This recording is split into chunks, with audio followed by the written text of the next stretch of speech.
औज़ुबिल्लाहि मिनश्शैतानिर्रजीम बिस्मिल्लाहिर्रहमानिर्रहीम अल्हम्दुलिल्लाह वस्सलातु वस्सलामु अला रसूलिल्लाह व अला आलिहि व अस्हाबिहि अजमईन अम्मा बाद रब्बि इश्रह ली सदरी व यस्सिर ली अमरी वहलुल उक़दतम मिन लिसानी यफ़क़हू क़ौली। अस्सलामु अलैकुम व रहमतुल्लाहि व बरकातुहू। जज़ाकुमुल्लाह खैर। आज फ्राइडे को क्लास रखी मैंने क्योंकि कल हमारी कुछ कमिटमेंट्स हैं, so thank you for coming. बहुत शॉर्ट नोटिस पे। May Allah reward you on every step, हर कदम पे अल्लाह आपको जज़ाए खैर दे। और माशाल्लाह हमारी क्लास जो है थिंग्स डैट मैटर, इसकी मुझे बड़ी अच्छी फ़ीडबैक ऑनलाइन मिल रही है विच रियली प्लीज़ेज़ मी कि चलो अल्लाह का शुक्र है कि लोगों को फ़ायदा हो रहा है, लोगों में कॉन्फिडेंस आ रहा है मज़हब के हवाले से, दीन के हवाले से। हम ऐसे दौर फितन में रह रहे हैं जब रिलीजन के ख़िलाफ़ बहुत सी आवाज़ें उठाई जा रही और हमारी नौजवान नस्ल को जो है वो इस सोचने पर मजबूर किया जा रहा है कि शायद जो रिलीजन है वो इनकम्प्लीट है या रिलीजन के पास सलूशन नहीं है, रिलीजन बहुत ओल्ड फैशन्ड है वगैरह वगैरह। तो ऑल्दो अल्लाह को हमारी डिफ़ेंस की ज़रूरत नहीं है, अल्लाह ताला काफ़ी है अपना डिफ़ेंस करने के लिए, अपने मज़हब दीन का डिफ़ेंस करने के लिए। लेकिन ये कि हम सिर्फ ये इसलिए कर रहे हैं कि शायद हमारा अमल अल्लाह को पसंद आए, हम ये खराज तहसीन अल्लाह को पेश करें कि हम अपनी एनर्जी जो है इस काम में लगाएं कि हम अल्लाह ताला के दीन को लोगों के सामने अच्छे अंदाज में पहुँचाएँ। ऑल्दो हमसे भी कोई मिस्टेक हो सकती, कमी कुताही हो सकती है, लेकिन कोशिश ये है कि जितना बेस्ट अंदाज में नौजवानों तक दीन पहुंचा सकते हैं तो उसको पहुंचाएं। और इसमें आपका भी बड़ा रोल है, आप आते हैं, मैं बड़ा इनकरेज होता हूं, बड़ा खुश होता हूं माशाल्लाह। सो जज़ाकल्लाह टू ऑल ऑफ़ यू। ये जो मेरा लेक्चर है साइंस ऑफ पर्पस, जो मैंने लास्ट टाइम भी आपको बताया था, ये एक्चुअली मेरी कॉरपोरेट ट्रेनिंग है। मैंने ये कुछ कॉरपोरेट्स में करवाई ट्रेनिंग साइंस ऑफ पर्पस के नाम से। वो शुरू की पिक्चर्स ऑब्वियसली नहीं थी क्योंकि कॉरपोरेट सेक्टर में मैं अपनी स्टोरी नहीं सुनाने गया था। वहाँ पे जाहिर है कि हम बात ये करने गए थे कि आप अपनी जॉब को पर्पसफुल कैसे बना सकते हैं, ये टॉपिक था कॉरपोरेट सेक्टर में। क्योंकि जाहिर है कि लोगों की जॉब सेटिस्फेक्शन नहीं होती, डिमोटिवेशन होती है लोगों की। तो मुझे टॉपिक दिया गया कि आप इनको मोटिवेट करें कि how to make your job purposeful, क्योंकि ये एक बहुत बुनियादी बात है। इसका इनकार कोई नहीं कर सकता कि जितना मकसद क्लियर होता है, जितनी क्लैरिटी होती है ना, इंसान की मोटिवेशन उतनी होती है। ये तो मैंने आपको उससे भी साबित किया। ये जो विक्टर फ्रैंकल की बुक है, ये जो आपको नज़र आ रही है मैन सर्च फॉर मीनिंग, जिसकी 16 मिलियन कॉपीज सोल्ड हुई, उसका भी यही खुलासा है किताब का कि जब वो उस प्रिजन में था तो उसने देखा कि वो प्रिजनर्स जो जिनके पास एक पर्पस था, वो प्रिजनर्स जो हैं they had more motivation to bear difficulties. तो अल्लाह भी हमें हमारा मकसद बताता है। अगर हम इस दुनिया में आए हैं और ज़ाहिर अल्लाह सुब्हानहू व तआला की तरफ से आए हैं, अल्लाह ने हमें भेजा है, हमारे खालिक हैं, तो अल्लाह ने हमें एक पर्पस देकर भेजा। और अल्लाह कहते हैं ना कि इंसान को हम ऐसे नहीं छोड़ देंगे, इंसान को अनचेक नहीं छोड़ देंगे, इंसान को बग़ैर किसी ज़िम्मेदारी के हम नहीं छोड़ देंगे और उसको उसका मकसद बताएंगे। और अल्लाह ने बताया। तो कॉर्पोरेट ट्रेनिंग में तो मैं खैर ये बताता हूँ कि जॉब को पर्पसफुल कैसे बना सकते हैं, और उसके लिए ये बहुत इंपॉर्टेंट चीज़ है इकिगाई। ये मैंने कहा था लास्ट टाइम, मैं आपको थोड़ा समझाने की कोशिश करूँगा। ये एक जापानीज़ कॉन्सेप्ट है, meaning a reason for being. Ikigai means a reason for being, कि how you can make your life meaningful. आप अपनी ज़िंदगी को बामकसद और मीनिंगफुल कैसे बना सकते हैं, बहुत यूज़फुल चीज़ है। इसमें चार, आपको ये जो नज़र आ रहा है पूरा पाई चार्ट, इसमें चार जो है सर्कल्स हैं। पहला सर्कल है व्हाट यू लव, ये आप देख सकते हैं येलो वाला। ग्रीन वाला जो है वो है what you are good at, और जो ब्लू सा है या कह लें कि जो फिरोज़ी सा है what you can be paid for, और जो पिंक है व्हाट द वर्ल्ड नीड्स। ये चार चीज़ें हैं। अब देखें, जब इंसान इस फेज़ में होता है ना कि व्हाट ही लव्स, उसका पैशन क्या है, उसका मिशन क्या है, लेकिन वो बाकी चीज़ों को इग्नोर कर रहा होता है, तो फिर जापानीज़ कॉन्सेप्ट के मुताबिक उसकी लाइफ में डिलाइट और फुलनेस तो होती है। मे बी वो डिलाइटफुल फील करे, फुल फील करे, सेल्फ फुलफिलमेंट हो, लेकिन उसकी लाइफ में वेल्थ नहीं होगी क्योंकि ज़ाहिर है कि वो इतनी कमाई नहीं कर रहा। ये जापानीज़ कॉन्सेप्ट अभी समझा रहा हूँ।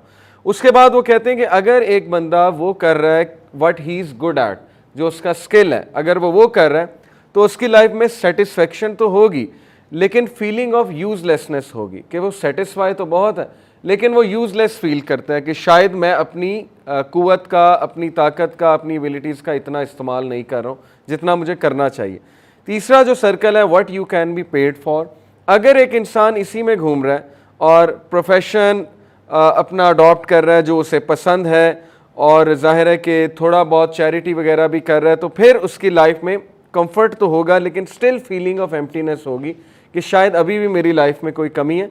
और अगर एक इंसान जो है वो सिर्फ और सिर्फ ये कर रहा है कि what the world needs from me, और बाकी जिम्मेदारियों को इग्नोर कर रहा है, फैमिली लाइफ इग्नोर कर रहा है, अपने वर्क को इग्नोर कर रहा है, तो फिर ये कहते हैं कि एक्साइटमेंट और कॉम्प्लेसेंसी तो होगी, लेकिन सेंस ऑफ अनसर्टेनिटी होगी।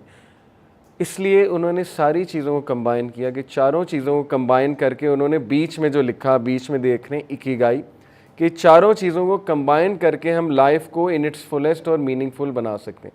चार चीज़ें क्या है कि व्हाट आई लव, सबसे पहले आप देखेंगे आपको मोहब्बत किस चीज़ से, आपको पसंद क्या है।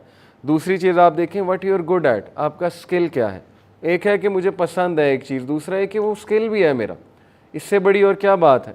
जैसे मैं इंजीनियर हूँ, मैंने इंजीनियरिंग की, लेकिन to be honest technical engineering मेरा इतना स्किल नहीं है, ना ही मुझे पसंद है।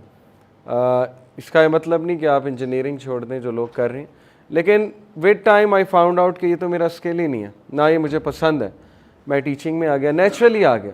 टीचिंग मेरा स्किल है, टीचिंग मेरे ब्लड में है। हमारी मोस्ट ऑफ माई फैमिली 80% लोग टीचर्स हैं, कोई लेक्चरर, प्रोफेसर, इस तरह, यानी it is in my blood. और मुझे पढ़ाना पसंद है, मुझे लोगों तक बात पहुंचाना पसंद है, तो it is what I love, it is what I am good at.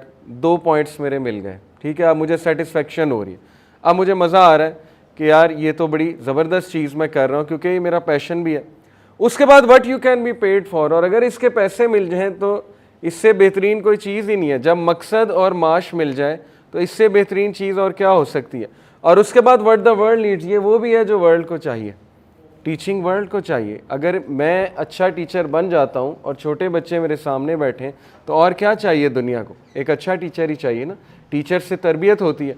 तो मैं इस वक्त इकिगाई में हूँ according to the Japanese concept, अल्हम्दुलिल्लाह, ठीक है। जो what he can be paid for, what he is useful good at, what he loves, और what the world needs. However having said it, इस कॉन्सेप्ट में थोड़ा सा मसला ये है कि ज़रूरी नहीं कि लाइफ में आपको वही मिले जो आपको पसंद है और आप वही करें जो आपका पैशन है, क्योंकि इंसान ने फैमिली भी चलानी है, इंसान ने माश भी रन करना है। बहुत से टाइम पे इंसान को वो भी करना पड़ता है जो उसका दिल नहीं करता है। इसलिए इसको इतना ज़्यादा सीरियस नहीं लेना चाहिए कि अगर मैं वो कर ही नहीं रहा जो मेरा पैशन है तो मेरी लाइफ ज़ाया है। I don't agree with it. अगर हो जाए तो बहुत अच्छा है। तो जापानीज़ ये कहते हैं कि अगर ये चारों चीज़ें मिल जाएं तो लाइफ मीनिंगफुल है। और मैंने आपको लास्ट टाइम बताया था कि मैं इससे 1 स्टेप अहेड जाता हूँ, और हम ये कहते हैं कि इससे भी जो ऊपर की चीज़ है वो है कि प्लेजर ऑफ अल्लाह। जो बंदा अल्लाह को प्लीज़ करने में लगा हुआ है इन इट्स राइट स्पिरिट, अब अल्लाह को प्लीज़ करने का मतलब है कि लोगों का भी ख्याल करना, सिला रहमी भी करना, हकूकुल इबाद भी निभाना, हकूकुल्लाह भी निभाना। प्लेजर ऑफ अल्लाह इसी में रसूलुल्लाह सल्लल्लाहु अलैहि वसल्लम ने कहा कि 3 लोगों से अल्लाह क़यामत वाले दिन बात भी नहीं करेगा, ना देखना पसंद करेगा। उनमें से एक वो है कि जिसकी ज़बान के डर से लोग उससे मिलना छोड़ देते थे। तो इसका मतलब pleasure of Allah lies in being good to people, ठीक है ना। प्लेजर ऑफ अल्लाह ये तो नहीं है कि दुनिया साइड पे की, जॉब साइड पे की और बस निकल गए और रहबानियत इख्तियार कर ली, ये प्लेजर ऑफ अल्लाह नहीं है। रसूलुल्लाह सल्लल्लाहु अलैहि वसल्लम ने कैसे अल्लाह को प्लीज़ किया है, सोसाइटी में इनपुट देके, अच्छा खामद बन के, अच्छा फैमिली मैन बन के। तो इसलिए जो बंदा फोकस इकिगाई की जगह, मैं कहता हूँ कि प्लेजर ऑफ अल्लाह होना चाहिए, कि जो बंदा प्लेजर ऑफ अल्लाह को फोकस करता है उसकी सारी चीज़ें ठीक हैं, क्योंकि टाइम का कंट्रोलर अल्लाह। अल्लाह कह रहा है कि तुम अपने आप को फारिग कर लो मेरी इबादत के लिए, मैं तुम्हारे दिल को गनी कर दूँगा, मैं गिना भर दूँगा तुम में, और मैं तुम्हारे तमाम मामलात की टेक केयर करूँगा। हदीस का कॉन्टेक्स्ट बता रहा हूँ आपको, बहुत सी हदीस हैं इसके ऊपर, ओके, कि अपने इब्ने आदम अपने आप को अल्लाह की इबादत के लिए, मेरी इबादत के लिए फ़ारिग कर ले, और मैं तुझे गनी कर दूँगा, और मैं तेरे टाइम में बरकत डाल दूँगा। तो कितना एम्पावरिंग कॉन्सेप्ट है अगर आप समझें। जो पर्पज़ इस्लाम ने दिया, नेक बनो और अल्लाह ताला के प्लेजर को चेज़ करो। और अल्लाह ताला के प्लेजर को जो चेज़ करता है वो बंदा स्ट्रॉन्ग होता है, वो वीक नहीं होता। जो लोगों के प्लेजर को चेज़ करता है वो बंदा वीक होता जाता है, क्योंकि लोग जो हैं वो जाहिर है कि कभी रिटर्न देंगे, कभी नहीं देंगे, आपकी एक्सपेक्टेशंस हर्ट होंगी, लोग आपसे जो है वो गलत डिमांड्स भी कर सकते हैं, आप लोगों के आगे वीक पड़ सकते हैं, ठीक है ना। लोग के लिए इंसान गुनाह भी कर बैठता है, लोग को राज़ी करने के लिए इंसान पता नहीं क्या क्या करता है। तो that is a very weak concept. इसलिए हमारी लाइफ में, मुसलमान की लाइफ में शुक्र है, अल्लाह ताला की खुशनुदी, अल्लाह का प्लेजर वो नंबर 1 होता है। अब मैंने आपको कहा था कि मैं आपको ये इंशाल्लाह साबित करूँगा कि इस्लाम का जो मकसद हयात है वो नंबर 1 क्यों है।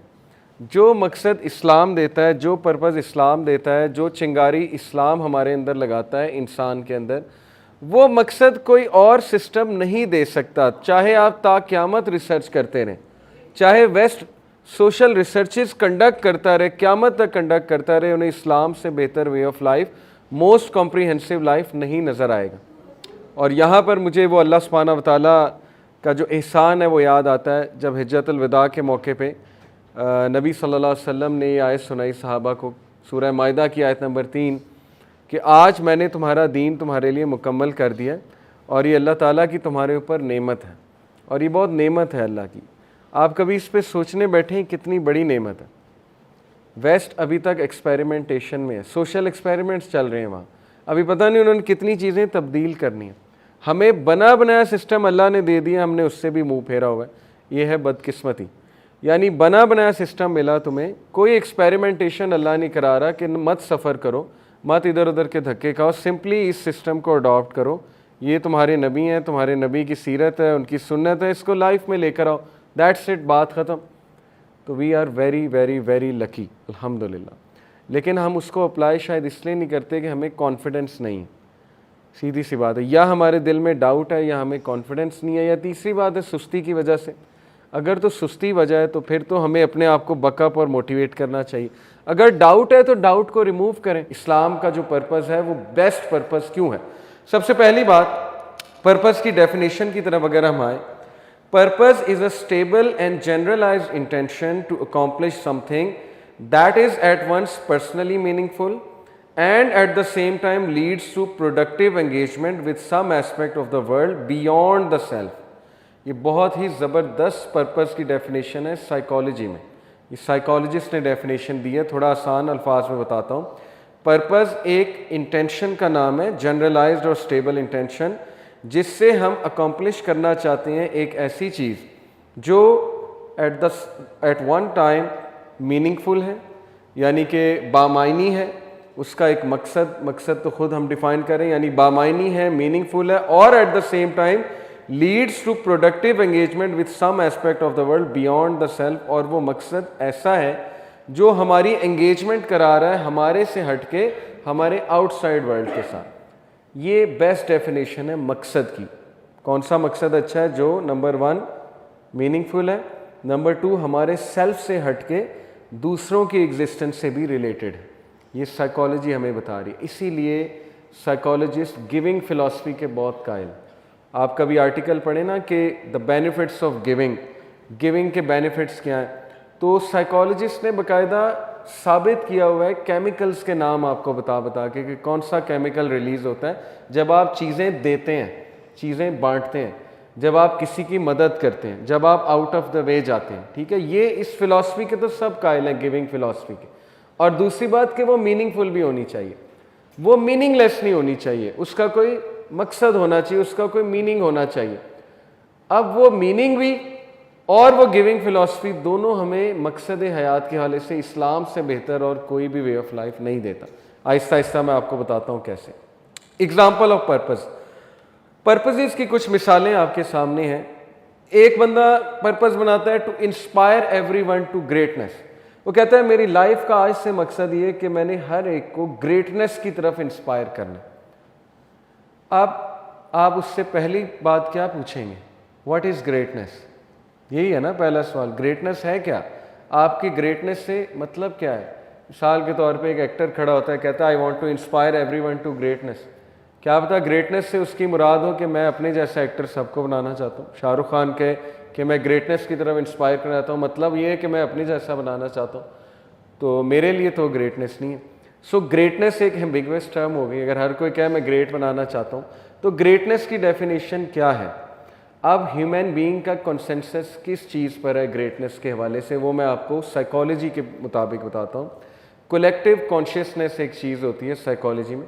जैसे इस्लाम में इजमा है ना, कि हम लोगों का, स्कॉलर्स का इजमा लेंगे, साइकोलॉजिस्ट बात करते हैं, एवोल्यूशनरी साइकोलॉजिस्ट, कलेक्टिव कॉन्शियसनेस की, कि ह्यूमन बींग्स का कलेक्टिव जो कॉन्शियसनेस है, जो अकल है, उसके मुताबिक ना साइकोलॉजिस्ट ने 9-10 वैल्यूज़ डिफाइन की हुई हैं दुनिया में, जिसमें ब्रदरहुड है, जिसमें जस्टिस है, जिसमें एम्पैथी है, ये वैल्यूज़ हैं कि ये 9-10 वैल्यूज़ पे ना कंसेंसस है, ये अनक्वेश्चनेबल है। तो उसमें जो टॉप मोस्ट वैल्यू उन्होंने बताई है ग्रेटनेस की, ग्रेटनेस की जो टॉप मोस्ट वैल्यू साइकोलॉजिस्ट ने यहाँ पर बताई है कि how can one become great, और वो वैल्यू है to become a better version of your self, यानी आप पाइटी को रीच करें। उनके ज़ाहिर लैंग्वेज में पाइटी को वो कुछ और कह रहे हैं, लेकिन मेरे नज़दीक ग्रेटनेस से मुराद है नेक बनना। To inspire everyone to greatness से मुराद है कि अपना जो रियल सेल्फ है, असल में हम रूह हैं, जिस्म तो मादी है ना, अल्लाह की तरफ से हमारी रूह है, असल में जो रूह है उसकी जो नेचर है उसकी तरफ हमने वापस आना है, और वो रूह अल्लाह से पैक्ट करके आई हुई है। और वो पैक्ट ये था कि हम सब ने अल्लाह को कहा था कि आप हमारे रब हैं, और रूह जो है वो पाक है, रूह जो है वो नेक है, तो हमने वापस उस तरफ जाना है, उसको टारगेट करना है। This is what is meant by greatness to me. अब एक फुटबॉलर आपको कहे I want to inspire everyone to greatness, उसकी उससे क्या मुराद है कि मैं अपने जैसा फुटबॉलर सबको बनाना चाहता हूँ, मैं बिलियनियर बनाना चाहता हूँ सबको, तो मेरे नज़दीक वो ग्रेटनेस नहीं है। दूसरा एक मकसद की मिसाल मैंने आपको दी, to touch every human being on earth, इससे क्या मुराद है? ये एक बहुत अच्छा पर्पज़ के ना कुछ सेंटेंसेस बता रहा हूँ। जब मैं मिसाल के तौर पे ट्रेनिंग करा रहा था, मैंने उनसे कहा था कॉर्पोरेट सेक्टर के एम्प्लॉयज़ से कि लिखो तुम्हारा क्या पर्पज़ है, अपनी मिशन स्टेटमेंट बनाओ। तो किसी ने कुछ लिखा, किसी ने कुछ के यही सेंटेंसेस थे जो मैंने बताया, to add value to people. ये किसी ने कहा जी कि मैं लोगों की ज़िंदगी में वैल्यू ऐड करना चाहता हूँ, ये मेरा मकसद है। तो क्या मुराद है, वैल्यू ऐड करने से मुराद क्या है, उस वैल्यू ऐड करने का फ्रेमवर्क क्या है, कैसे ऐड करेंगे, और उस वैल्यू ऐड करने के लिए आप गाइडलाइन कहाँ से लेकर आएंगे, ये एक सवाल जो है वो काउंटर क्वेश्चन जो है शुरू होता है। ओके, तो to touch every human on earth, ये भी एक मकसद है, लेकिन इससे मुराद क्या, to touch every, touch in what sense? कुछ लोग कहेंगे टच से मुराद है इमोशनली टच करना चाहता हूँ, मैं उनके इमोशंस जो है उनको ह्यूमेन बनाना चाहता हूँ ज़्यादा, और उनको ह्यूमैनिटी सिखाना चाहता हूँ ज़्यादा से ज़्यादा। इसका भी सबसे बेस्ट सिस्टम इस्लाम के पास है, राइट? इस्लाम जो है वो जो आपको सिस्टम देता है गिविंग का, और जो सिस्टम देता है मुआशरे को रन करने का, उससे बड़ा सिस्टम ह्यूमैनिटी का और क्या हो सकता है। तीसरा एक सेंटेंस है, to relieve every human being living being of suffering. एक जनरल बात है कि मैं हर लिविंग बीइंग को सफरिंग से निजात देना चाहता हूँ। What is meant by it? Suffering, पहले तो डिफाइन सफरिंग, उसके बाद कैसे निजात देंगे आप। मिसाल के तौर पे अगर आप कहते हैं जी मेरा मकसद है मैं लोगों को सफरिंग से निजात दूंगा, मैं काउंटर क्वेश्चन करूंगा कि अफ्रीका के लोग को सफरिंग से आप कैसे निकालेंगे, आप उनको गुर्बत से कैसे निकालेंगे, क्या मैकेनिज्म है, क्या फ्रेमवर्क है आपके पास? ओके, आप जो है वो सीरिया में इस वक्त लोग सफ़र कर रहे हैं, उनको सफरिंग से कैसे निकालेंगे? आप वर्ल्ड के ग्लोबल जो इश्यूज़ हैं उनको कैसे सॉल्व करेंगे? सफरिंग के जो इश्यूज़ हैं, चाइल्ड ट्रैफिकिंग है, प्रोस्टिट्यूशन है, चाइल्ड एम्प्लॉयमेंट है, ठीक है, इसी तरह करप्शन है, पॉवर्टी है, इस सब को आप कैसे ख़त्म करेंगे? लोग सफ़र कर रहे हैं इससे। तो that person better has an answer, उसके पास कोई आंसर होना चाहिए। अगर उसके पास कोई आंसर नहीं होगा तो उसकी ये स्टेटमेंट बहुत वेग है कि मैं सबको सफरिंग से निजात देने जाता हूँ। बहरहाल मिसाल मैंने आपको ये दी, और ये आप अपना होमवर्क भी बना सकते हैं कि आप लोग अपनी मिशन स्टेटमेंट डिफाइन करें कि मैं क्या करना चाहता हूँ। और वो मिशन स्टेटमेंट ज़रूरी नहीं कोई बहुत बड़ी हो, हर बंदे की कुछ मिशन स्टेटमेंट अगर पूरी लाइफ के बारे में नहीं तो इस साल के बारे में तो होनी चाहिए। इस साल आप क्या करना चाहते हैं, अगले 12 महीने what's your mission statement, what's your purpose? Random चलेंगे या कोई पर्पज़ के मुताबिक चलेंगे? कोई एंड गोल है एक साल बाद आपके माइंड में? अगर तो है तो उसके मुताबिक मिशन स्टेटमेंट लिखें कि मैं ये करना चाहता हूँ, लेकिन वो रियलिस्टिक होनी चाहिए। फिर सोर्सेज ऑफ पर्पज़ क्या है, ये बड़ी इंटरेस्टिंग बात है। Love of friends and family, ये वन सोर्स ऑफ पर्पज़ है। सोर्स से मुराद होती है जो चीज़ आपको मकसद दे रही है। And desire for meaningful work are common sources of purpose, ये है वेस्टर्न पर्सपेक्टिव। और मैंने आपको लास्ट टाइम बताया था कि चूँकि उनका मकसद सर्वाइवल से, वर्क प्लेस से और फैमिली से जुड़ा हुआ है, इसलिए वो हादसात का सही से मुकाबला नहीं कर सकते। आपने अक्सर देखा होगा कि उनकी लाइफ में कोई फौत हो जाए तो फिर वो बहुत मुश्किल से रिकवर करते हैं, क्योंकि उनका मकसद उस इंसान से जुड़ा हुआ है, ठीक है। इसी तरह उनका मकसद एक वर्क से जुड़ा हुआ है। और बड़ी ज़बरदस्त मिसाल, अभी एक स्पीकर को मैं सुन रहा था, उन्होंने बहुत ज़बरदस्त मिसाल दी वर्क लाइफ बैलेंस के बारे में। वो मिसाल ये थी कि उन्होंने 4 बॉल्स जो थे वो अपने हाथ में इस तरह से, जगलिंग कहते हैं इसे, क्या करते हैं जगलिंग, उन्होंने उन चारों को जगल करना शुरू किया और उनमें से एक बॉल जो था वो शीशे का था, बाकी बॉल जो थे, एक बॉल सॉरी रबड़ का था, बाकी 3 बॉल शीशे के थे। उन्होंने जगलिंग करते हुए रबड़ वाले बॉल को गिराया, रबड़ वाला बॉल बाउंस होकर वापस आ गया और बाद में उन्होंने शीशे वाले बॉल को गिराया और टूट गया। तो उन्होंने इससे एक मिसाल दी, उन्होंने कहा कि ये जो रबड़ वाला बॉल है ये आपका रिस्क है और आपका वर्क है, ये लिखा हुआ है, नो मैटर ये जितनी मर्जी बार गिर जाए इसने बाउंस बैक होके आ जाना, यू कैन अफोर्ड के गिर जाए, जॉब चली गई वापस आ जाएगी, ठीक है ना, इतनी क्या सर पे चढ़ाने वाली बात, अनएम्प्लॉयड है एम्प्लॉयमेंट मिल जाएगी, हाथ पैर मारें, बस घर बैठ के गेमें ना खेलते रहें, ज़रा बाहर जाएं और एम्प्लॉयमेंट ढूंढने की कोशिश करें। लेकिन अगर ये शीशे वाले बॉल्स गिर गए तो ये क्रश हो जाएंगे, टूट जाएंगे और इनकी रिकवरी इम्पॉसिबल है ऑलमोस्ट। और ये शीशे वाले बॉल हैं आपकी वैल्यूज़, आपका रिलीजन और आपकी फैमिली लाइफ। अगर आप इनको गिरा देंगे और वो रबड़ वाले बॉल पे तवज्जो देते जाएंगे तो फिर आपकी तीनों चीज़ें जो है किरची किरची हो जाएंगी और फिर उनका वापस आना बहुत मुश्किल है।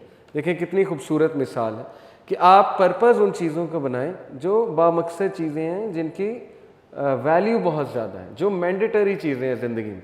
बहुत से लोग वर्क को इतना टाइम देते हैं कि वो फैमिली लाइफ को टोटल इग्नोर मारा होता है उन्होंने, और इसी तरह माँ बाप को टोटल इग्नोर मारा होता है और वो अपनी ही ज़िंदगी जी रहे होते हैं। ये एक जानवर का मकसद है, इंसान का ये मकसद नहीं हो सकता, जानवर इस तरह करता है। तो सोर्सेज ऑफ पर्पस वेस्ट की तो ये है, love of friends and family and desire for meaningful work for are common sources. हमारी जो बिगेस्ट सोर्स ऑफ पर्पस है वो अल्लाह है। हमारे लिए जीने का मेन मकसद है अल्लाह ताला, अल्लाह को प्लीज़ करना, किसी को तो प्लीज़ करना है तो अल्लाह को कर लेते।